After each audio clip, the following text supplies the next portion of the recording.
Good afternoon, everyone. My name is Richard, your host today. And with me, Karen Ekaputra and also Adriel Marcel will be our moderator today, which are also UPH College student grade 12.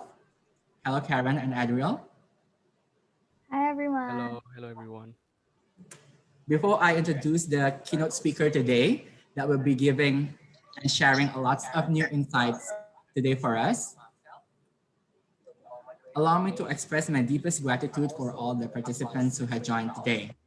And also, I need to let you know that we are going to live on YouTube as well. So our conversation today will be recorded and live on YouTube. UPH College Youth Conference was held aligned with our big school theme this academic year, which is Breakthrough. We hope that our students can reach higher and also can cross their boundaries. Earlier this morning, we have started with a sharing session about leadership. I'm sure that all of you has been challenged to be a leader. Now we have a special keynote speaker who will share about how the digital megatrends after this post-COVID world. This interesting topic will be amazingly delivered by a friend of mine and a senior vice president, head of corporate strategy of Gojek Indonesia. Hi, Jonathan. Hi everyone. Hi Richard. How are you doing?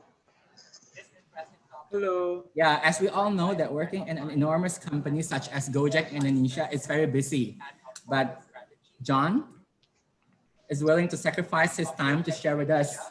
Thank you very much, John. Appreciate it. Because My pleasure.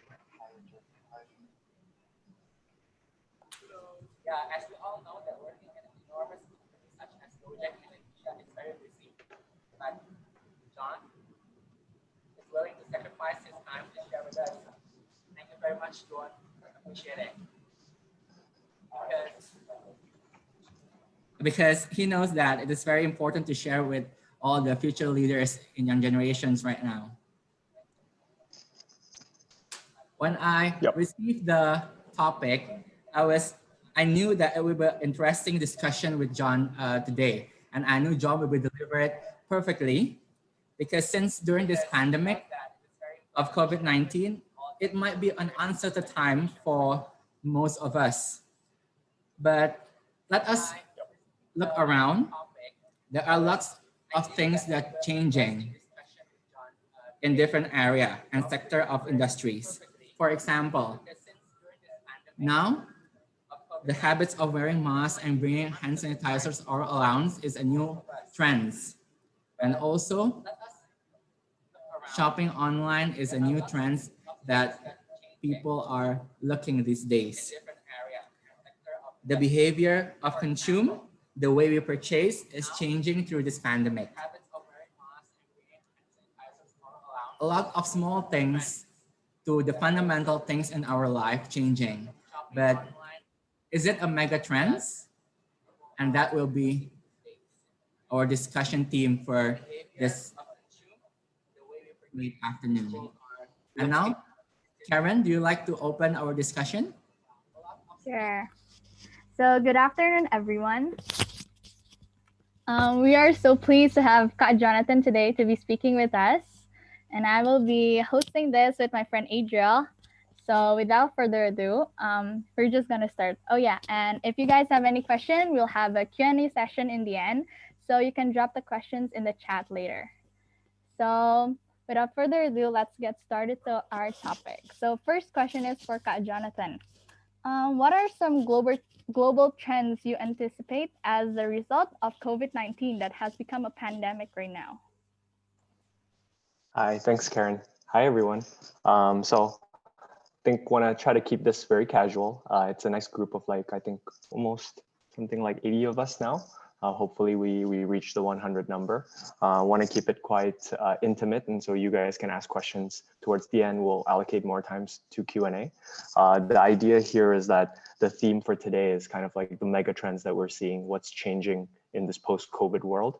The idea is also to kind of be able to help answer some thoughts and questions you guys may have on how does this affect Indonesia? How does this affect careers, work? How does this affect education? How should this kind of alter, and how should you adjust your plans according to it?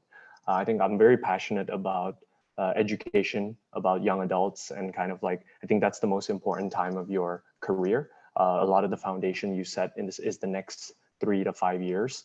And so I'm very happy whenever Richard invites me to be able to kind of share and help as much as I can to young adults and in higher education.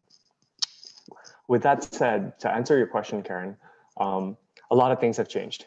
Everything from the way we work, the way we study, the way we spend our entertainment and leisure time, and the way we spend our social interactions, right?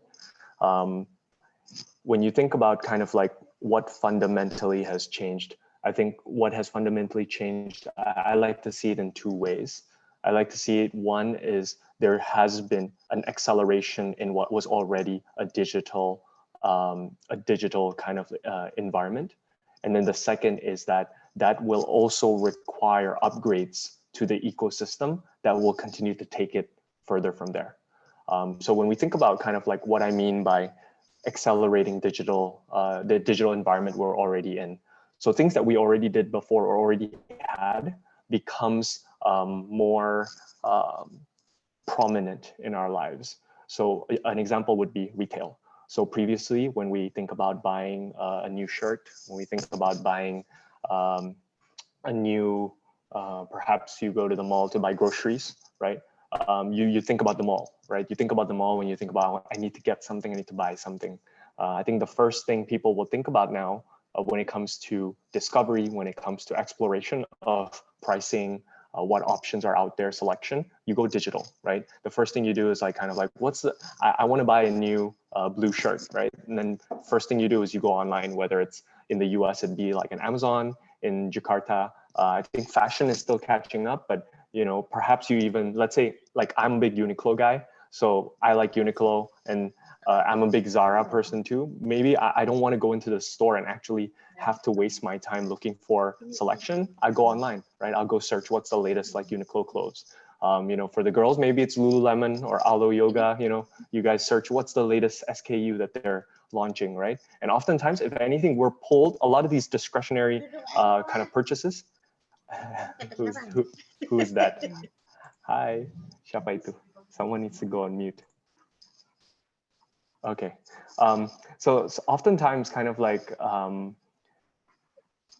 me see where to set this. Okay, so oftentimes when, you know, previously discovery and that kind of shopping experience is done physically, especially in places like malls where, man, all of that's moving digitally. It's more efficient, it's a better experience, and there's a lot of pull as well. Because in the mall, it's much more push, right? You have to go there, and then folks are, you know, posting up banners, posting up discounts, promos to be able to kind of attract customers. Digital is much more efficient. You know, it could be a Facebook banner, it could be something on Instagram, it could be something that pops up in your YouTube feed. So it's much more powerful as well in terms of engaging the customer. So that's the first thing, what you buy and how you consume. Second thing is your daily use cases. So this is stuff like, in the past, transportation, less so, because I think transportation, unfortunately, is going to have to adjust in terms of the sharing economy and what's safe. Food delivery, as you all know, probably every one of you have tried GoFood or GrabFood.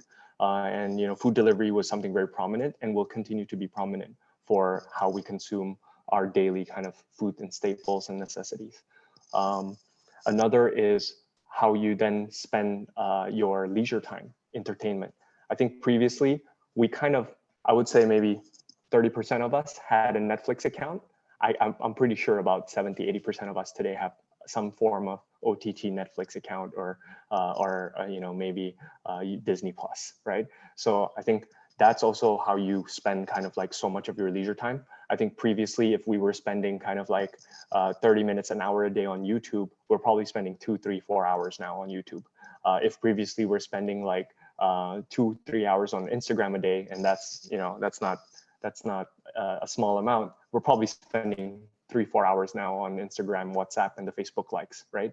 So it's really front and center of how we spend our leisure time, how we spend time for ourselves, how we spend time procuring information. I think that's where it's also really powerful for commerce, because so much of that push and pull is there. TikTok, even Shopee Live, right? They're integrating so much of social and digital into that commerce experience. And then lastly is just how you communicate. We always had video conference, whether it started from Skype to Google Meet, and then now Zoom. Zoom happened to capture the inflection point at the perfect time, but Zoom and this kind of like video conferencing is front and center in everything we do, from communications, from interactions, from working together.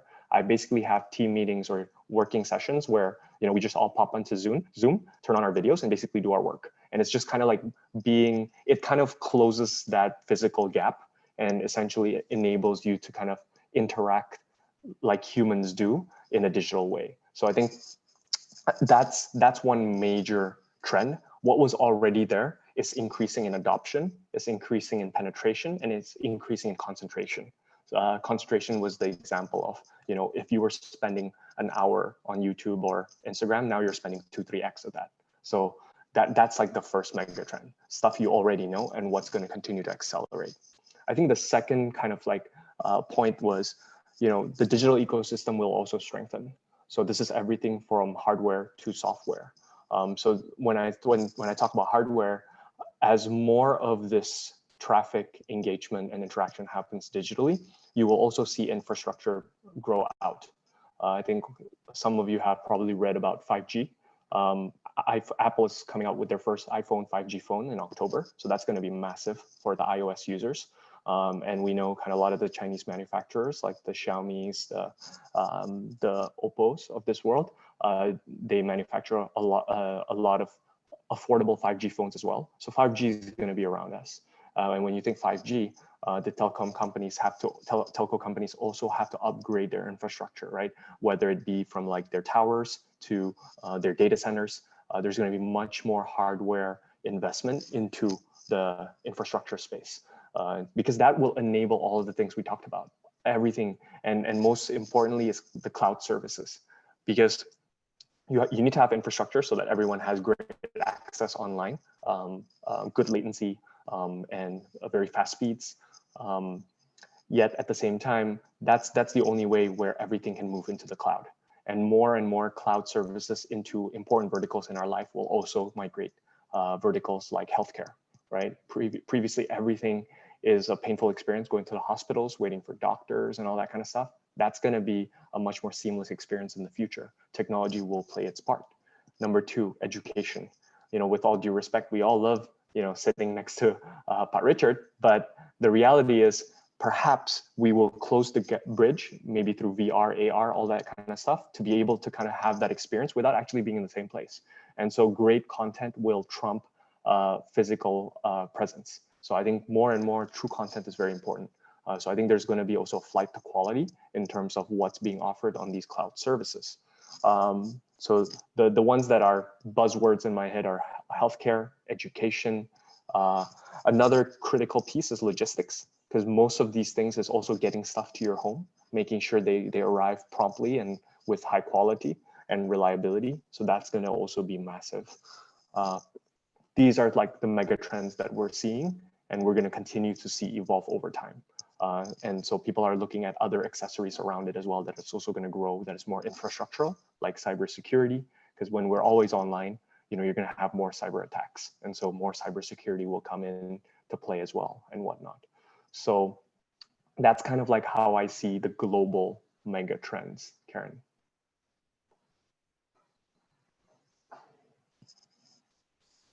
So, Kak Jonathan, I would like to ask, especially in the midst of a pandemic, how do you anticipate recovery and the situation moving forward? Right.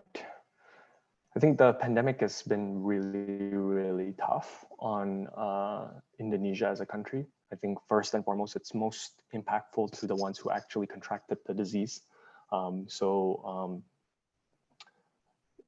healthcare is a major issue, and the ability to create remedies to be able to help them. I think up until today, there's no kind of like pure COVID remedy drug. So everything is kind of like you just have to get the antibody and the immune system up to kind of fight the virus. And so soon enough, hopefully they have a very strong remedy. A lot of the global pharmaceutical companies are working on that. I think second is, and so after you have a remedy, because you have to first and foremost focus on those who contracted the virus, because these are lives at risk. Second is then prevention, right? And this is where you guys always hear about the vaccine. And when we think about the vaccine, even the vaccine itself is not as simple, right? Because, I don't know how many of you guys have taken a flu shot, but if you've taken a flu shot, are you immune of the flu? Do you think you're immune of the flu? Maybe 80–90% immune, but there's still a chance you'll contract the flu, right? If you kind of act irresponsibly. So I think even the vaccine itself, all it does is creates more shield and barriers in your immune system to kind of counteract with the COVID virus. But fundamentally, there is no kind of like silver bullet cure that will just wipe out the COVID, unfortunately. So the reality is we're going to be living with a pandemic for a while. I think fear is also like kind of like a curve, and the peak of that curve has passed, which was back in April, late March, early April. And so now we're kind of seeing as kind of like caseloads go down, the fear index goes down. And as you see that more activity, business activity, economic activity, human interaction will also go up, right? And that will spur back recovery. I think defining recovery is also very tricky across different sectors because it means differently for different businesses. Some businesses are just inherently permanently impaired. So stuff like tourism, right? I mean, when you think 100 people were traveling in the past, even if the economy recovers and people start traveling again, probably 60–70 people will want to travel. So you still lose 20–30% of potential kind of volumes, traffic, etc. Not even just looking historically, but also on a forward basis. So I think there will be some business and sectors and verticals that are permanently impaired and they need to adjust, right? And so that's one reality. But if you ask me kind of like where we are, we're seeing kind of like a linear recovery with that relationship as cases kind of like go down. Business activity is kind of picking up. We are all looking for the next big catalyst for seeing another kind of step change in terms of an inflection point to recovery. And I anticipate potentially some real distribution of a vaccine to help that, or some site of like herd immunity. Herd immunity is essentially kalau misalnya I've gotten the chicken pox, Karen has gotten the chicken pox, Adriel has gotten the chicken pox, and Richard has gotten the chicken pox. We're probably immune of the chicken pox collectively. And so I think, which is scary, right? Because we all kind of have to contract it first. So I don't think it's going to get to that state, but I think when a certain threshold of folks have contracted it, have been remedied through a drug, and the rest gets vaccinated, so immune systems go up, then you get to a threshold where the virus cannot penetrate too much and cannot kind of grow anymore. And I think that's sort of like, I believe that is true recovery. That's the closest thing to normalcy, but some businesses will actually be permanently impaired. And so the rest of the economy will adjust towards that. If you ask me, particularly in Indonesia, I think it's especially tricky. Why? Because Indonesia is not really a manufacturing nor industrial country. We are really built upon natural resources and in the informal sector, so the consumer. And when you think about natural resources, I think you all also know, you probably all are hearing about Tesla and all this ESG motion towards environmental friendly options. I think that's real, right? That's all real. It's kind of like, I don't think it's like directly correlated with the COVID per se, but it kind of complements it. Because when you think about how we were treating our environment, how we were treating our communities, how we were treating healthcare, that's what resulted in the pandemic. And how to counter that is you change lifestyles, you change values, you change kind of, the quality of air, the quality of the environment. And that's through some of these like ESG responsible kind of options, right? And so you'll see more and more of that motion. So you're moving away from natural resources. Indonesia, for the longest time, for decades, is just like gali lubang, export. And that's our natural resource business. And it's detrimental for the environment. It's very low margin, low value creation. And so a lot of Indonesia is dependent on the consumer. And so the consumer is the informal sector. And the informal sector is your mom and pop shops, your small, medium businesses, your ojek drivers, your warungs, right? And your toko kelontongan, right? So it's like that sector is what I think I think it got impacted severely at the peak of the COVID, especially during. Okay, no problem. Kak John, you're muted. Thanks, Karen. That would be really funny if I was talking. So when you think about the informal sector, it did get very deeply impacted during PSBB. Kind of basically it was a forced shutdown for like, I think it was a good month or a month and a half. And then you roll into Lebaran, which is generally business gets silent for a bit. And then it started picking up again. I think when you look around the informal sector, there is some more business activity, but so much of the informal sector is dependent on some of the core services. So it's, if I'm going to the office, then the warung that's serving, let's say I go to the office, right? And then I go to the office, that means, you know, I might have a chauffeur with me or driver. And then so my driver will buy some food in the warung. So the warung will have business from that. If I go to the office, I'm going to go buy coffee, right? And I buy coffee from all kinds of joints, sometimes Kopi Kenangan, sometimes, you know, Starbucks, sometimes the casual kind of like kopi tubruk. And so that also creates business. If I go into the office, then basically you spur economic activity. But if I can do all of that with the digital trends that I mentioned at home here, sitting here, talking to you folks and all that kind of stuff, and usually in normal circumstances, I would have to drive all the way to the Karawaci, right? And so, you know, I would have to drive all the way there, you know, and, you know, getting there, you know, we're going to spur informal activity. But the problem is the informal sector does no longer gets that level of activity because so much of the behavior has changed. And so the informal sector has to just adjust as well, right? And I'm not eating out. There's no action in the malls. Because there's no action in the malls, they don't need cleaning services. They don't need folks who are kind of like the attendees at the F&B restaurants or attendees at the shops, right? And so that impairs a lot of the blue collar workers. And so I think that's real and that's very concerning for the economy, medium, longer term. I think something that us as one of the large companies in Indonesia is very top of mind and very concerned about. I think traffic and the lack of transportation activity affects our drivers, right? And so all of these are like real digital trends that are affecting the informal sector. So when you ask, so it's a very loaded answer to your simple question, Adriel, but to recap, my response to it is like, you asked me, when does recovery come back, right? The first thing I try to explain is that recovery looks different sector by sector. There are certain sectors that are permanently impaired. There are others that will come back to normalcy.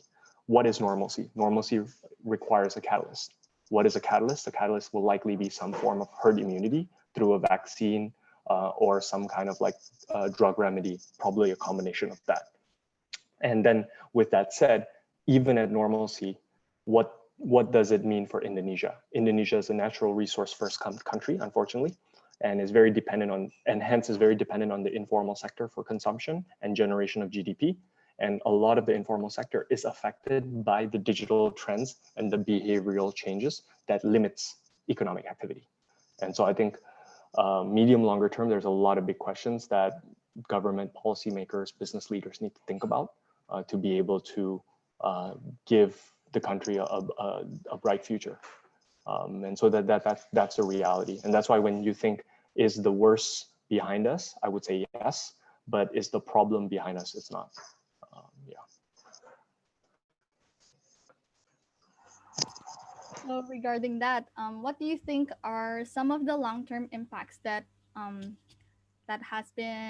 that cannot be reversed because even when we can get back to normal here in Indonesia? I think that's a good question, Karen.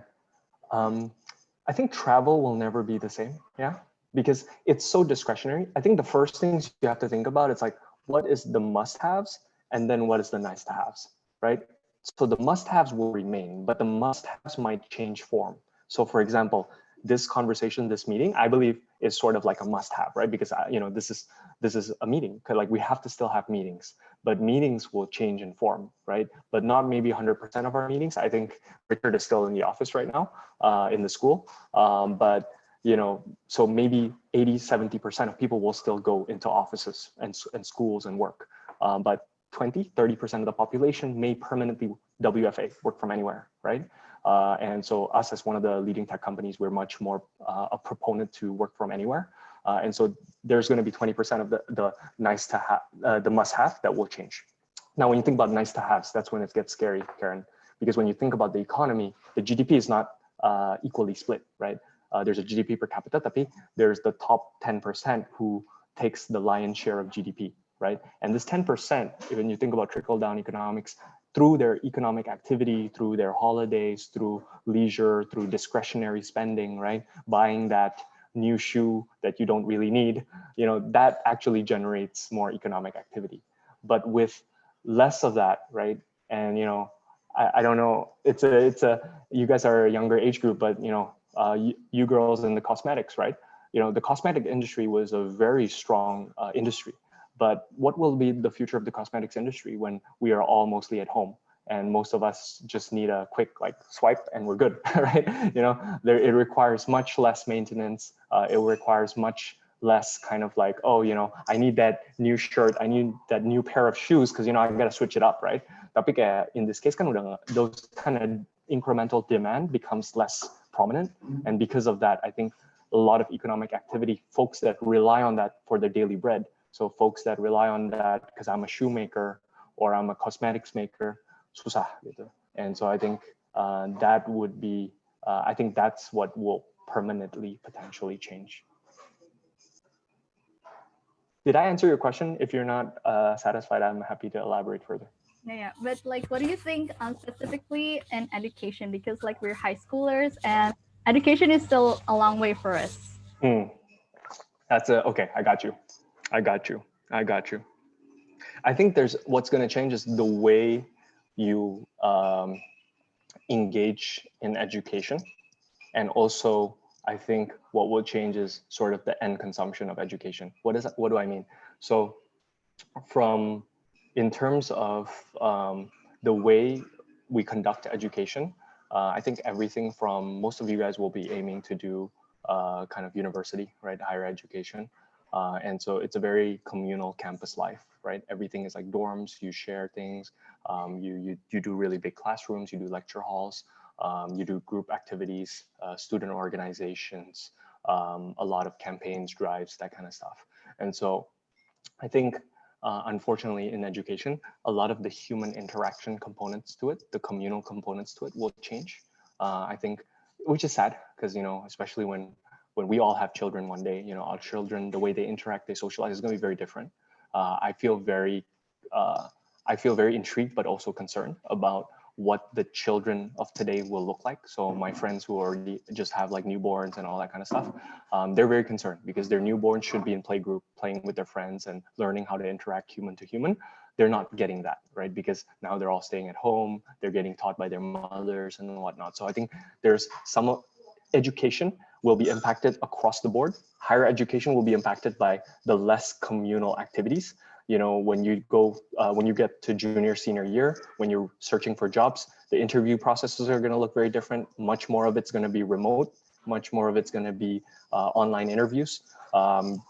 Campus career days will look very different because in the past we would do a lot of those career days and stuff. I don't know if they're going to do those for a while. Hopefully it comes back.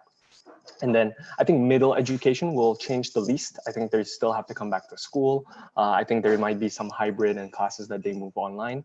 I think a lot of classes like PE and stuff might change, right? Because I think the way we live will change quite a bit. But I think early education will be also tremendously affected because these are kids and, so generally they haven't learned how to take care of their hygiene. They haven't learned how to take care of themselves. So a lot more safety and health will be important for early education, and that will change the overall way that education works. I think when in terms of what this means for you all, I think when I say the end points will also change, I think in the past, when you think about majors that are very human oriented, whether it's hospitality or what's another good example? I think marketing will change for good. And so hospitality is the sad one, right? Because basically, because of what I said earlier, it might be reduced in terms of demand. So more students will adjust away from that. Marketing will actually be accelerated, but marketing will no longer be accelerated in the agency model. It will be accelerated in the digital model. So you're going to be much more focused on graphic design. You're going to be much more focused on content. You're going to be much more focused on data science. You're going to be much more focused on digital marketing, right? So everything around that digital marketing space, because more of the, sorry to drop names, Facebooks and Googles will capture that marketing demand. So you guys as students will adjust towards that. Because what's the point of me being the master of a distribution agency model, because that's the traditional way of marketing, when in the future, what Facebook and Google are looking for are great graphic designers, as well as folks that are really good at data, because so much of human behavior, what works, ROI, all this kind of stuff, data segmentation is important from data science. So I think even if you're a creative person, in the past, you will rely more on that creativity and human interaction to maybe get an ad agency job. And sorry, using this as an example. Perhaps in the future, that guy or girl will focus more on data capabilities. So even if I'm like a creative person, I'm focused on Marcom, I like marketing communications, I'll focus on data capabilities too, because I myself have to look at the data and responses to the different graphics that I put out. If I put it in red, how do customers respond? When I put in blue, how do customers respond? I have to be very kind of like eloquent and adequate in terms of competent in terms of being able to kind of elaborate that to my board. And so I think that's kind of like mega shifts in terms of what's required from education to serve some of these endpoints that will change. Yeah. So for like the final question, there are a lot of developments that happen, in the pandemic. And how do you think students should think about these developments, and how do you think it affect their plans?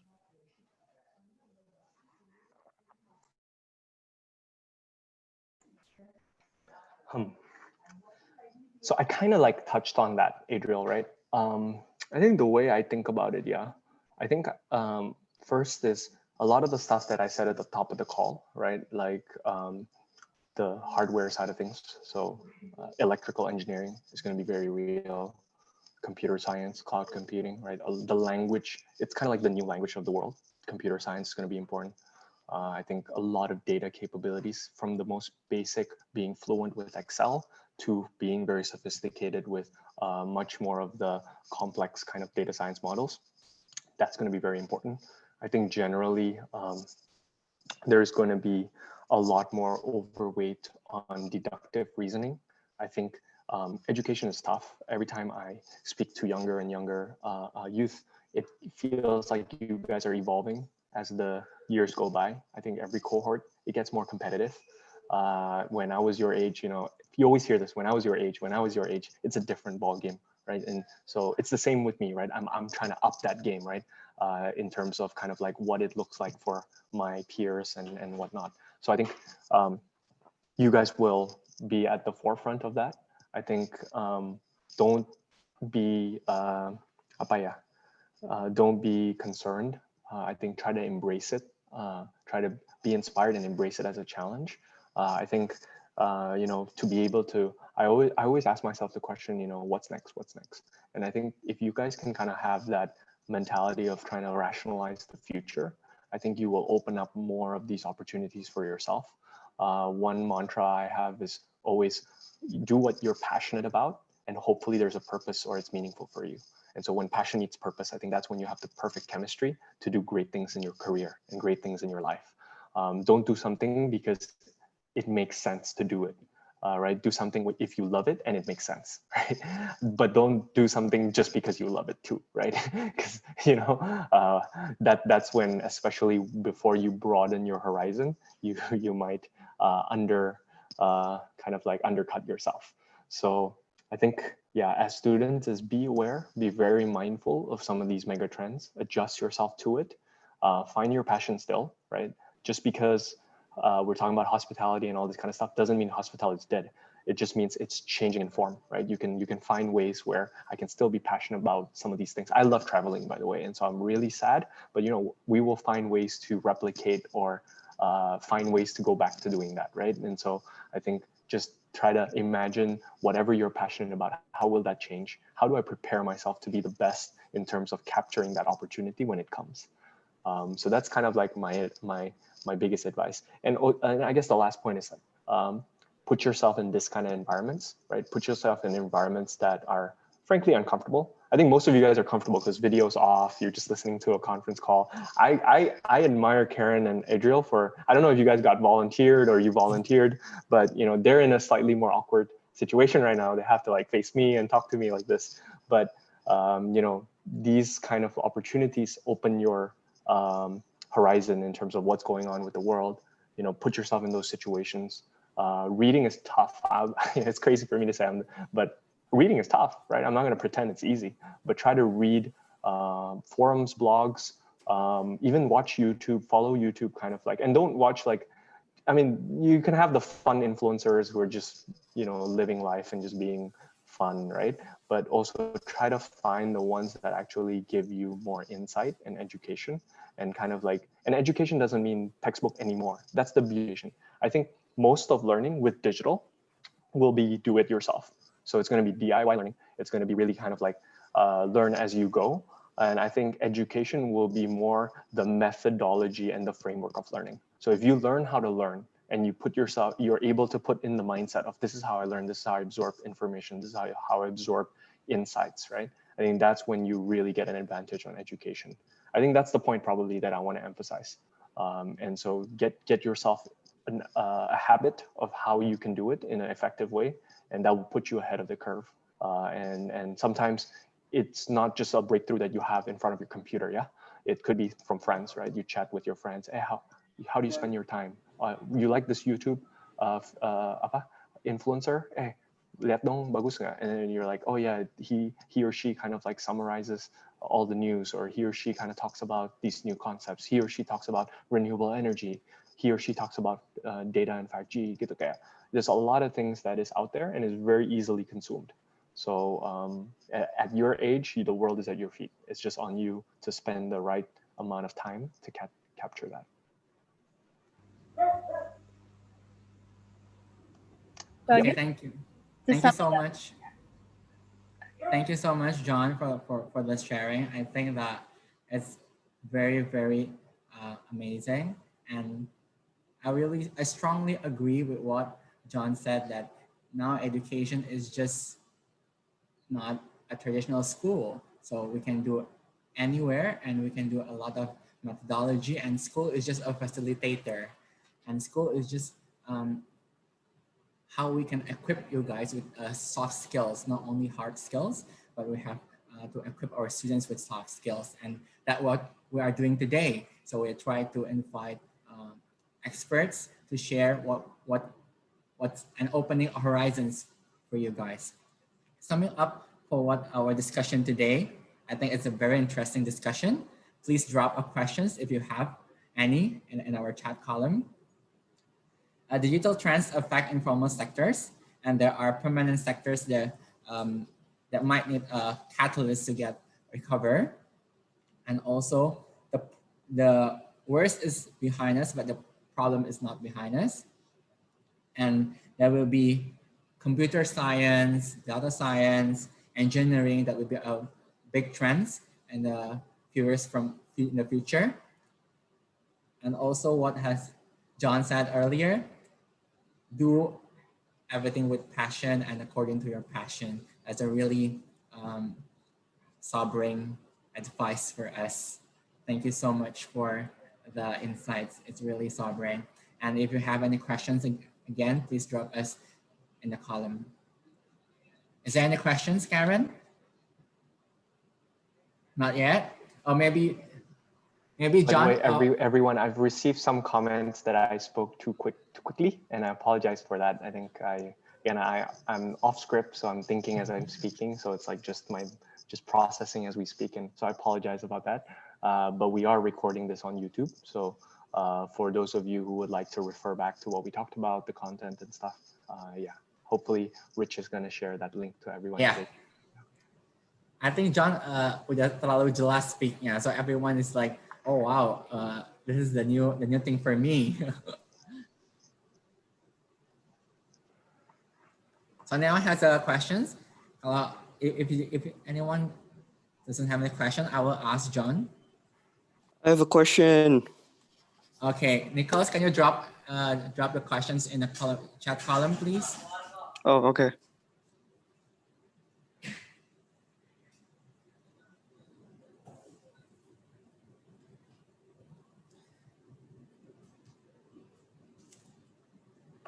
Okay, John, during this COVID-19 season, what can you advise for us, I mean, students, to motivate, to increase their motivation of study? Because some of us might feel like, oh, I think this pandemic is too long. I cannot stand, and I need socialize, and I cannot meet socially with my friends. Yep, understood. I think my best advice is try to get a routine. Try to create a routine, whatever that is, and try to like compartmentalize your time. So when my calendar has a lot of like scheduled blocks, so like, you know, a certain time from 8 to 10 a.m., you know, I want to do some personal exercises in the morning, right? So it gets me fresh. It gets like a lot of the endorphins running. And so my brain's fresh. I become very positive, and then I'm ready to like be energized for the productive day. So I think, you know, and adjust, right? If you're like an afternoon person, by all means, exercise in the afternoon, right? So I think create routines, create blocks, and then I have some thinking time, working time. So it's like, and meeting times. So meetings take up a lot of my day, unfortunately. I think most of you guys don't have to do that, which is good.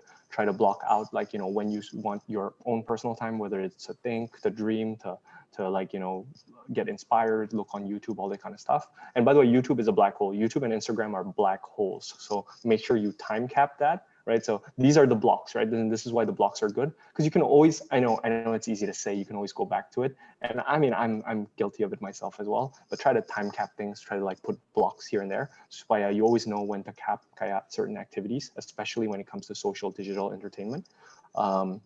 I think so that's my biggest advice. And start with maybe super practical advice. Maybe start with like 3 things, right? The first is use like, and again, not everybody likes exercising, and I'm totally cool with that, but try to put like 30 minutes, 60 minutes a day that you kind of just break some sweat, right? Just try to exercise a bit, even if it means just jalan-jalan or jogging or whatever, right? Just like break some sweat. There's a lot of fun YouTube workouts, right? That, you know, you can do at home. That's number 1. So put a block on that. Number 2, you know, put a block for your Instagram, YouTube, and Netflix time. Like literally put blocks for that, and be generous, right? You know, to be honest with you all, my YouTube time per day, I'm giving myself 2 hours per day. 2 hours per day. I'm an introvert, so I don't have. Okay, I'm a very weird introvert, so I don't have Instagram, so that's good. And I think big part of it is because I didn't want to be sucked into that time black hole. But yeah, okay, I'm an extreme. So give yourself like an Instagram time block. So that's 3-4 hours a day. Totally fine. If you want to be 5-6 hours, good for you, right? Put time slots for that, including all the way up to like whatever time it is. I sleep at like 1 a.m. plus, so I'm a night owl, so it's okay. My time block goes up to like 1:30, and then so that's number 2. And then number 3 is I think try to at least hit subscribe or just kind of like check out 1 or 2 like interesting things on YouTube that are not just hobbies, right? Try to find something that's a little bit more insightful and just give it a go, right? Just listen to it. Here's a pro tip, you know, put the speed at like 1.5x. So you save time, you watch more videos at the same time. You guys are probably better at this than me, but you know, that's how I consume a lot of content in a short period of time. And you can multitask, you know, you can do stuff while you're doing it. You can chat with your friends while doing it. Tapi kayak try to like just see how you respond. There's a lot of good. I like videos more because it's more engaging, but there's a lot of good podcasts out there and stuff like that. So yeah, those are the 3 things. For me, the 1.5x speed is very important.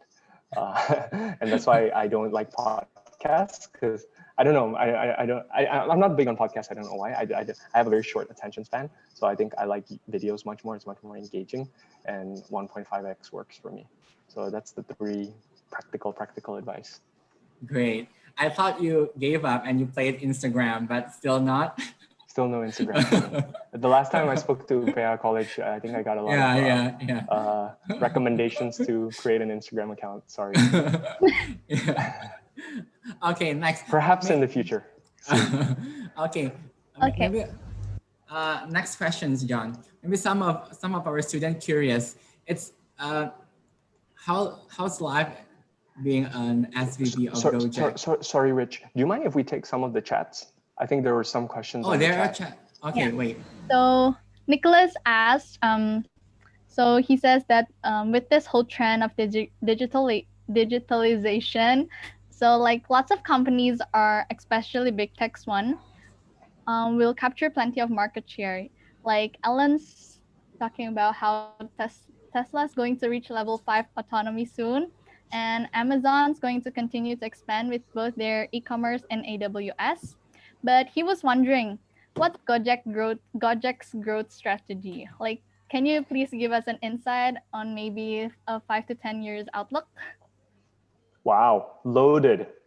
I thought this would be a student forum. It feels like I'm talking to my investors. But yeah, fair questions, Nick. I'm going to give you the slightly shorter, more jam-packed answer, but great question. I think you've done your research, right? I think Elon's doing great things, by the way. I think one thing to note is that I think we're also in a heavy quantitative easing environment where, as you all may have heard, governments are printing money and they're printing a lot of money, right? Where this money actually goes into, it goes into the public sectors, so government bonds. So governments issue bonds to capture some of this liquidity, and then they give it to their states, they give it to healthcare, they give it to hospitals to upgrade infrastructure. We talked about infrastructure and how important that is, especially for data and digital, right? Especially like 5G and all that kind of stuff.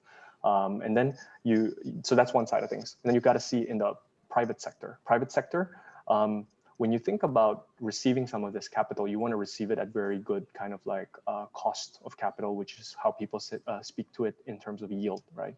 And so when you think about yield, typically it's much cheaper to borrow from this quantitative easing when you have a really strong company fundamentals. And so these are like your biggest FANG companies, right? The Facebooks, the Amazons, the Apples, the Googles, the Microsofts, the obviously I skipped Netflix there, but yeah, the Netflix, the Teslas, and the likes, yeah, and the Shopifys.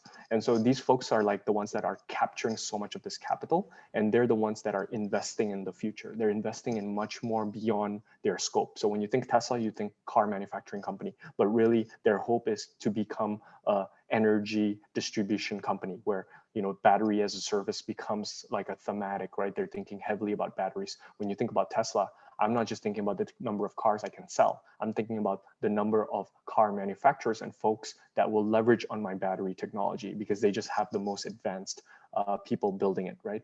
And so it's the same concept, and so that's kind of like what's happening in the global macro, because you led with that, which is a good question, Nick. But then you have to think then, where do we play in this scope, right? In terms of Gojek, I think you have to think globalization and deglobalization. You may have also heard about the TikTok issues in the US where President Trump wants to ban TikTok, right? And so that's a deglobalization move, which means there's a TikTok in China and there's a TikTok in the US. And does it mean there's going to be a TikTok in each country? Probably not to that extent, but you will see some more movements towards deglobalization, which means you may not directly see, maybe this is not a good example. The first thing that came to my mind was Tesla because I was talking Tesla. But for example, Google, you may not see like a Google of Indonesia. The Google of Indonesia is Google, right? Tapi a lot of Google's data and capabilities and extensions, they need a local provider, right? Call it like a boots on the ground, an extension to their services. And I think when you think about Gojek, we're really that, right? And let's talk region, right? We're not even just talking Indonesia, we're talking Southeast Asia. In Southeast Asia, there's really only 4 like mega tech companies. And I don't want to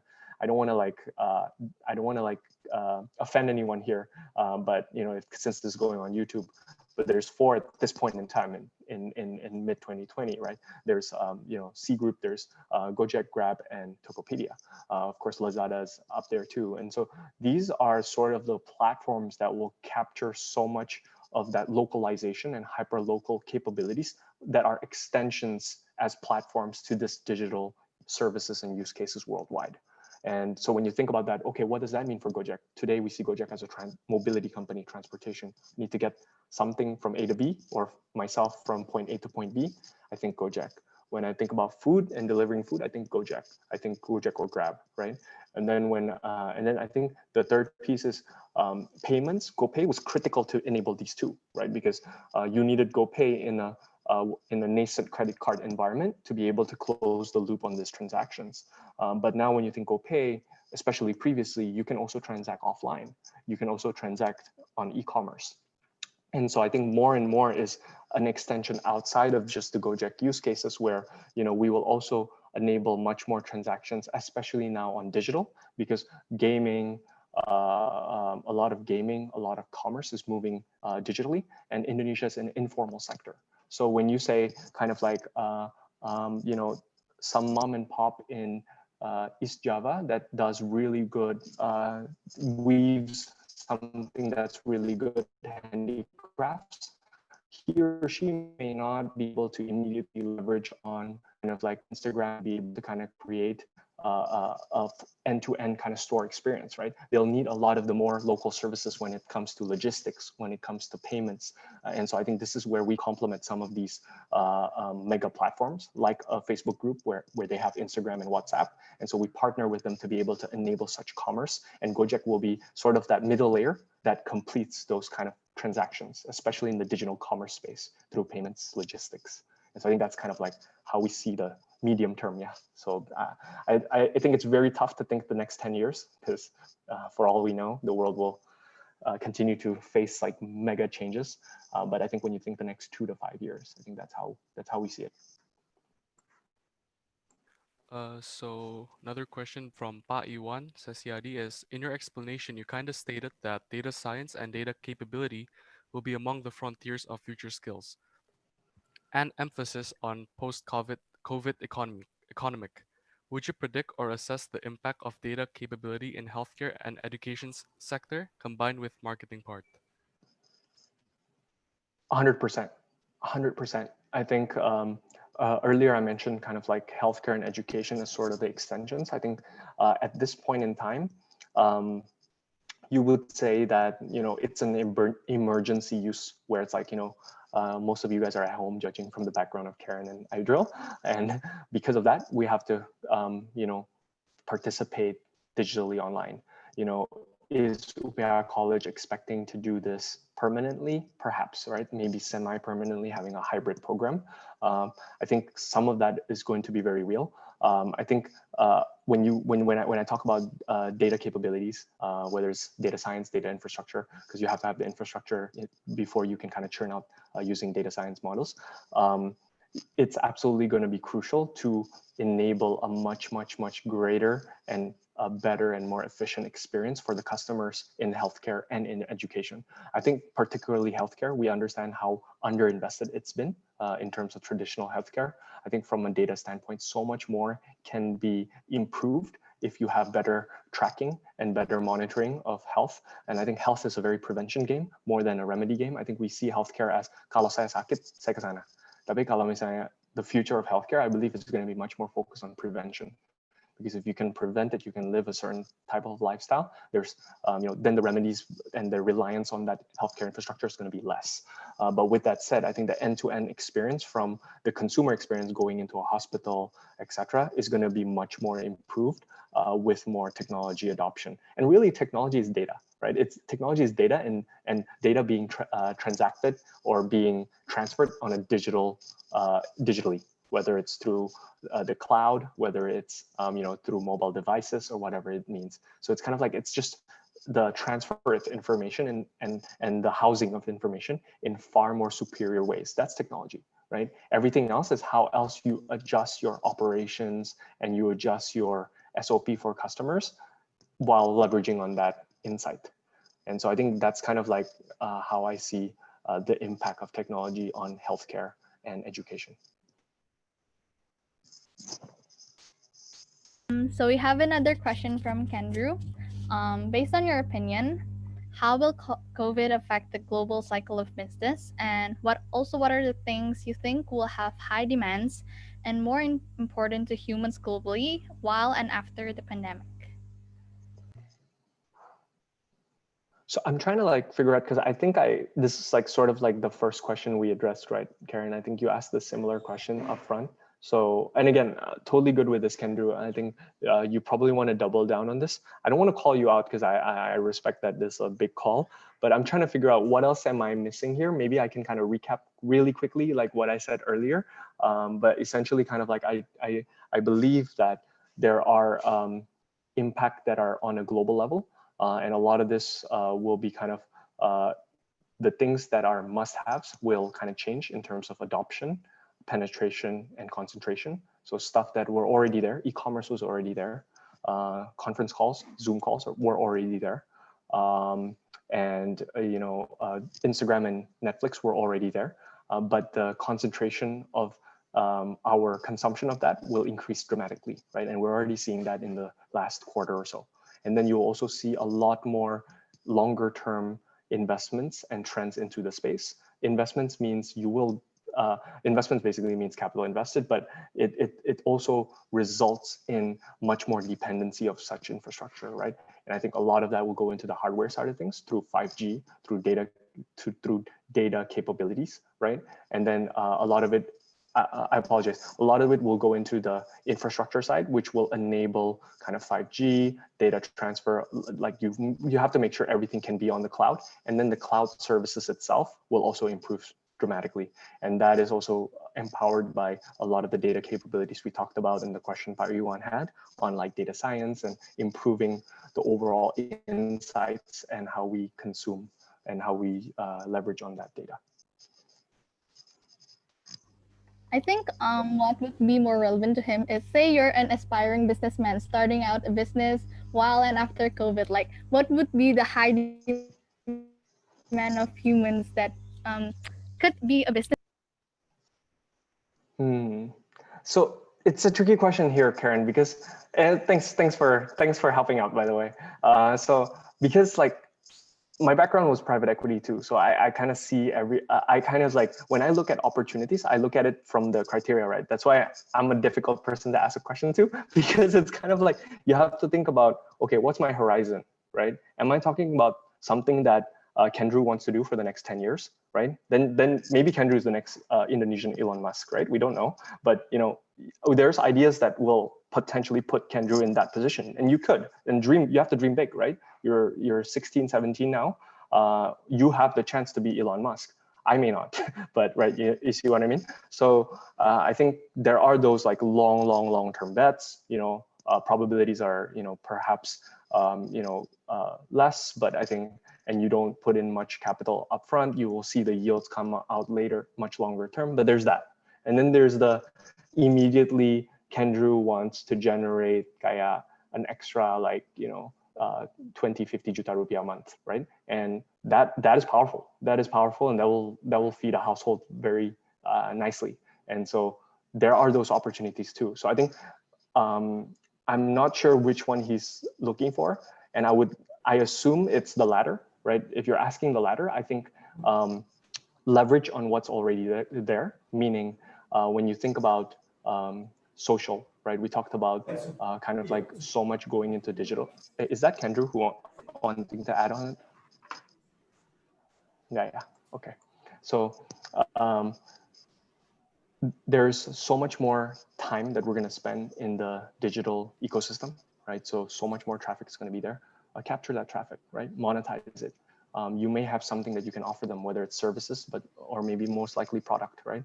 And so if there's something that you want to do online, and again, I'm not going to give you the secret sauce, because there isn't the secret sauce. We're seeing all our friends, everyone is selling food online. Why not, right? Food is the easiest value added product. And then you go into the online marketplace, you meet supply meets demand. And if you can do that in a very efficient way, and I think Pak Iwan mentioned marketing, that's the key, right? Supply meets demand. It's a marketplace. You market yourself, you differentiate yourself, you position yourself differently. That's where you capture margins. Now, how sustainable, how long these margins will be, probably those margins probably not going to make you Elon Musk. Then it's different, right? So so you just kind of like find your space where you want to play, right? Are you going for like the big picture trends, which I think I answered through the first kind of like, go for something that's going to be big on 5G. So something cloud computing, right? Something that is digitally consumed or has digital dependencies with a lot of need for data insights. That's going to be big, right? And then another is kind of like trade, right? Commerce, like go online, go into the marketplace, try it out, see what consumers want, nail marketing, right? So I think that's like the near term returns and profits. This is the longer term. I'm going to give you a longer term example. What's a longer term example? I think a powerful longer term example is, I think longer term examples need to be invested over time. And I think you guys should start investing it through either your major and maybe major is a big bet because you're already committing to it. Maybe also incremental time. I think you should think about kind of like sticking to the theme of marketing because I love marketing and I think it's super crucial. I think if you can kind of like analyze kind of like consumer behavior on pricing, I think that's going to be powerful. I think if you can really associate with what drives a consumer to consume, whether it's price elasticity, whether it's kind of like some kind of like channeling, how you basically engage and communicate with the customer, all that kind of stuff. If you can nail how that is driven and be very data driven on that, and if you can ideally have it as an iterative model that learns, so i.e. machine learning, or eventually even artificial intelligence, if you expand the scope of it, I think that's going to be powerful. And then we're seeing a lot more companies invest in that in the US. I think a lot of supply chain will also be changed when you think about logistics, the importance of data and planning into the logistics supply chain infrastructure. I think that's going to be massive too. But these are really big bets. And then so find your place there. Are you going to focus on the data models that are enabling this? That's going to be a huge value for people who can crack that. Or are you going to focus on certain other legs of that value chain? Find your space. Find your space. In the near term, by all means, monetize online. You know, if you ask me, you know, the quick and easiest way is be an influencer, right? If you can get so many YouTube followers and YouTube views, I mean, no brainer. We can all do it, right? I mean, that's a monetization way. But again, is that the lifestyle you want? You like the scrutiny? Do you like the attention? I personally don't. That's why I'm not on Instagram. It's funny, right? Because I'm here talking to 100 of you. But I'm here because I believe that, you know, this is like important for y'all and you guys can build on this personally. But, you know, for me, that is a big sacrifice of my personal lifestyle, and I don't like the attention and stuff. And so for me, that's not a thing. And it's like, but it's a lot of money. and if you enjoy it, you know, great, right? And makes it a passion too. Now, is it extremely competitive and fragmented? Yes. Is it extremely lumpy? Yeah. Right? Maybe for a certain time you're really hot, right? But maybe after a couple of months, okay, the trend changes. Udah bosen sama mukanya. You know what I mean? So it's like you run the risk, try it out. I think the best advice I can have is like, don't be shy to try it. If it's low capital, if you're just investing time, try it out. I think you don't have much to lose. Find your passion, and it will help you find your passion and your talent. And when your passion and talent meets your purpose, or you find meaning out of it, wow, that's going to be powerful. Okay, thank you so much, John, for the beautiful insight this afternoon. I think that's all for the questions. And thank you everyone for joining us this afternoon, and see you on the next session. And once again, thank you, John, for this constant support for us. Thank you, Adriel. Thank you, Karen, for moderating our interesting discussion this afternoon. See you everyone on the next session. Thank you, everyone. Bye-bye. Take care, everyone. Have a great day. Thank you, Karen and Adriel. Great job. Bye. Thank you. Thank you. Bye-bye.